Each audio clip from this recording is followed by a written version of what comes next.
Wait a second.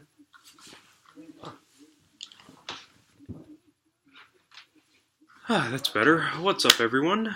Are my creatures of the night, as I stated in my previous videos that I was going to start calling my fans, if I have any fans.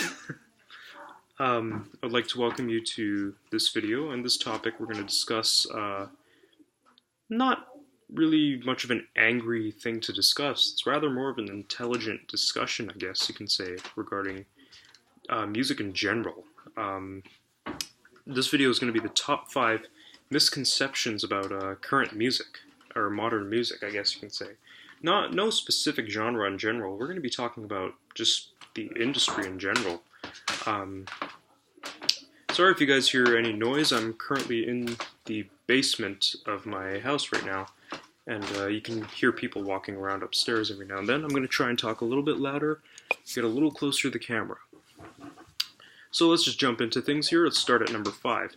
Number 5 is this misconception that that the old artists rule and the new artists suck. Let me start off by saying I personally don't listen to much new music. I don't listen to the radio because I hate the music on the radio. This is my opinion, by the way. I'm not a pop music fan. I'm generally into classic rock, heavy metal, and all kinds of 80s, all kinds of 80s new wave, and, even classical music, new age music. I got a bit of an open mind, but generally classic rock and heavy metal.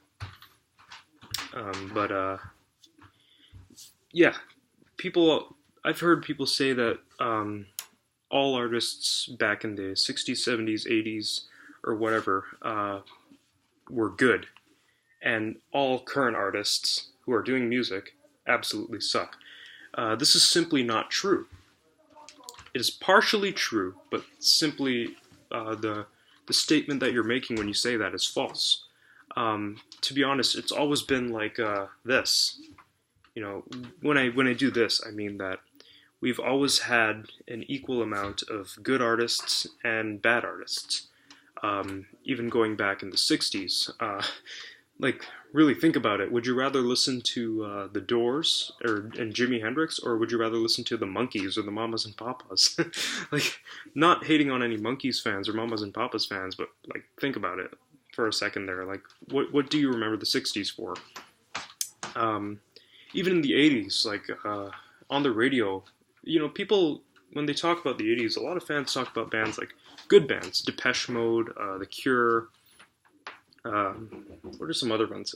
George Michael was okay. Not during the Wham days. I mean, his solo work was alright. But mostly what you heard on the radio was really goofy stuff, like Puttin' on the Ritz, Tarzan Boy, Madonna, Michael Jackson. They pretty much dominated the radio scene, and that's really what started the whole pop music. Well, pop music's been around forever, but it's really what started the whole synth pop sort of thing that was on the radio all the time.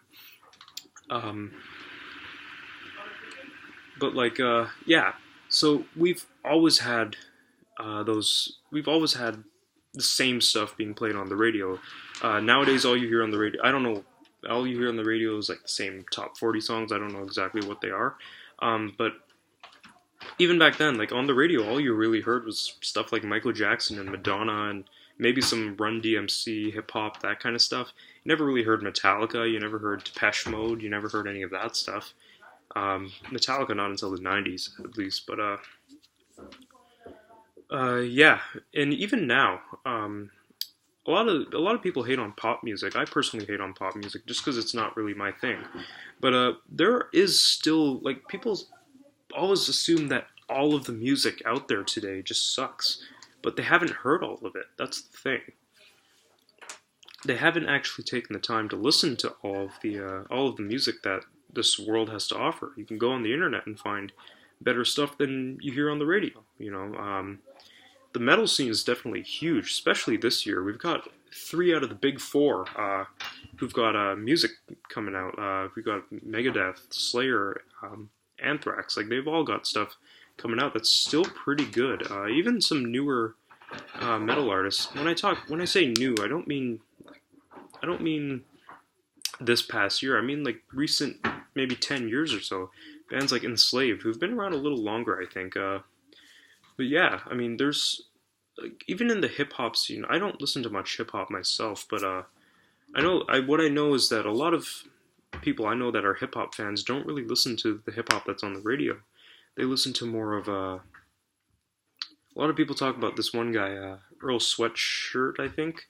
Yeah, I actually had the chance to give him a listen. He's not bad. But the thing is, like, that's exactly it. There's still good music out there. You just have to look. You have to work hard to find it. Like, I honestly, I don't hear anything on the radio about whether. I didn't hear anything on the radio about the new Slayer album or the new Iron Maiden album. Because that's generally my kind of music. I had to go and dig for it, and I had to look online. There's the internet, for a reason. Okay, anyways, moving on to where are we at? Are we still on number 1? Jeez. Number 4, the misconception that current artists can't play live, and that they would rather see old school artists, or like, again, guys from the 60s, 70s, and 80s play live. There are live performances from the 60s, 70s, and 80s that I loved. But if you really look at the technology back then, bands like the Beatles, for example, couldn't hear themselves play. And even Michael Jackson, I've never been the biggest Michael Jackson fan, but even him, if I got the chance to watch one of his concerts on YouTube or whatever from the early 90s. And because of all the choreography and the dancing and the stage performance and stuff, or the visual, I guess you can say, that stuff was alright, but if you listen to his singing, because he's so out of breath all the time, and because he's moving around a lot, his voice doesn't exactly sound that good. Not to mention the instrumentation to his songs don't really sound like what the actual songs sounded like, But you get that now. A lot of pop artists generally don't do good live, also because they're mainly there just so teenage girls or teenage guys can see them. That's their attraction. I'm not bashing all of them, by the way. Even current artists, there are still current bands and stuff that can that can perform live and put on a good show. But obviously, once again, it's always been this level. Even in the 80s, Madonna wasn't exactly good at doing her thing live. She was more of a stripper than anything else. That's just my opinion. Sorry to any Madonna fans out there. But yeah, that's the thing with that. It's a huge misconception. But yeah, my main point is that there's always been bands that can perform live, and there's always been bands that can't perform live. Even artists or whatever. Alright, where are we at now? Number 3, is it, I believe? Yes, number 3 is the misconception that that artists who have recorded in analog are good, and any artist who's recorded with digital equipment is complete crap. This is, again, simply absurd and not true, because even artists from back in the day, like Metallica and Depeche Mode, I talk about them a lot, even Motorhead, they have gone with the times, and they've recorded recent albums with digital equipment, and it still sounds okay. In fact, for me, I can notice certain differences in analog and digital, but to the average listener, they don't really notice much of a difference. They're essentially, analog obviously has a warmer feel to it if you're listening to it on vinyl or whatever. I personally love vinyl, but just to say an artist is bad because they record in digital, it's absurd. It's simply ignorant. But yeah. Number 2, the misconception that the music fans today are not real music fans, and that the old school fans are the ones that rule, or the fans from back then are the ones that rule. I'm going to be honest, guys, I'm 19 years old, okay, and I listen to music that was around way before I was born. So I'm an old school fan who was born in this generation, I guess you can say. I'm talking about the elitists from the 70s or 60s or even 50s who say that they're the true fans of the certain band or whatever. This mainly happens in the metal scene. It's sad to see metalheads argue with each other. I'm the kind of metalhead that gets along with everyone, you know. I'm not an elite. I'm not an elitist. I make videos for entertainment. I have my opinions. I respect other people's opinions. I'm talking about these people who, black metal fans, for example. If you don't like, or if you don't follow a certain guideline that these old school fans have, they'll simply say that you're not a true fan. This is so absurd, you know. It's just the old school fans need to accept that there are younger people that like their music, and the music is not just for them.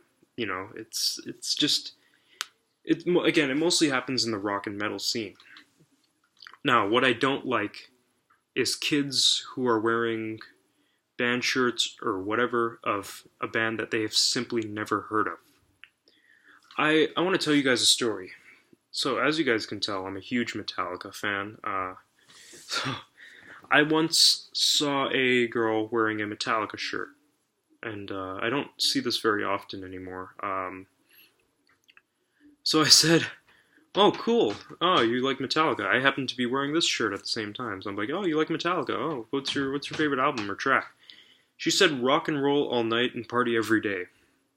Remind you, this is a song by Kiss. Don't get me started on Kiss. This is a song by Kiss.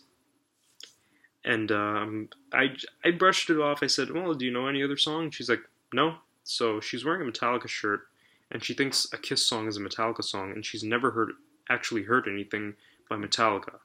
That's ridiculous. I can't stand those kind of fans, especially this whole Nirvana phenomenon.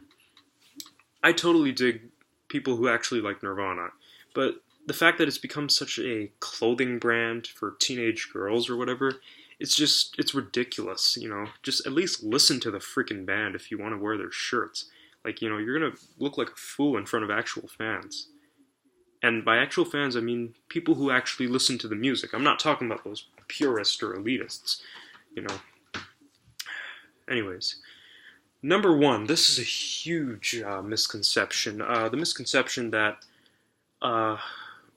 current artists, because they don't write their own songs, are complete garbage. This is a misconception because of the fact that, again, there's always been artists that have not written their own songs. Artists like Elvis, Frank Sinatra, like those old 50s rock and roll artists never wrote their own songs. They always had songwriters. Well, bands such as, bands such as Led Zeppelin have written their own songs.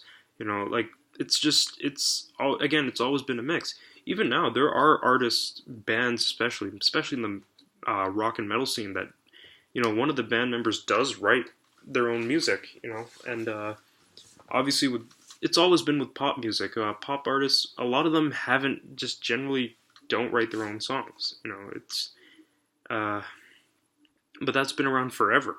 I mean, Elvis, a majority of his songs are cover songs. Look it up. Don't believe me? Look it up. You know, Hound Dog is a cover.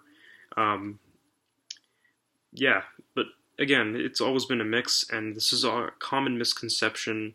You know, if you're gonna hate on modern music, at least hate on it for the right reasons. Kind of like I do. You know, I'm not gonna get into detail because there's obviously somebody who's gonna be butthurt by this video and who's gonna jump back at me saying, "Oh, you don't know." But you know what? Again, I said I respect your opinion on music, and I have my own opinion on music. So, you know, we're all entitled to have our own taste in music. But anyways, that was my top 5 common misconceptions of current music. Thank you guys very much for watching. And if you've been able to stick through 14, almost 15 minutes of this, thank you guys. And yeah, rock on.